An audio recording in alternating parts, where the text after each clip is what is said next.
રાજકોટ મહાનગરપાલિકા દ્વારા જ્યારે ઢોર પકડવાના મુદ્દે ઢોરને પકડવામાં આવતા ત્યારે ઢોર છે કાં નબળા હોય, પ્લાસ્ટિક એને ખાધું હોય અને બીમાર હોય એવા ઢોરોને આપણે ડબ્બે પૂરેલા હતા. અને આ આખું સંચાલન જીવદયા પ્રેમીને આપણે સોંપેલું છે.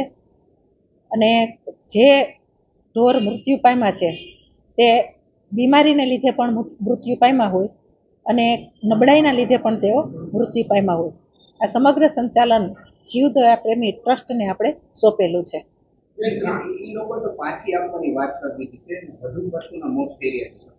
હજી કોઈ પ્રક્રિયા પાછું આપવાની કરેલી નથી, પણ તપાસ કરી અને જાણકારી મેળવી લેશું કે ભાઈ આ કયા ધોરણે ઢોરને વ્યવસ્થિત રીતે સાચવવામાં નથી આવતા અને કેવા ઢોરો મૃત્યુ પામ્યા છે, બીમાર છે, નબળા હતા.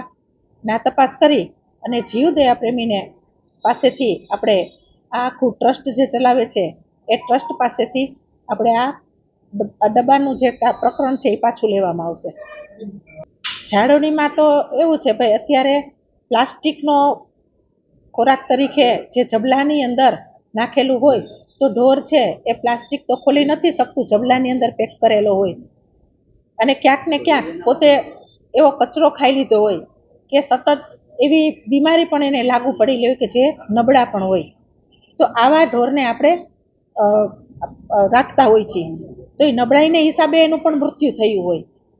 ઘાસચારો, પૌષ્ટિક ખોરાક પણ ઢોરને પણ દેવાની જરૂર પડતી હોય છે.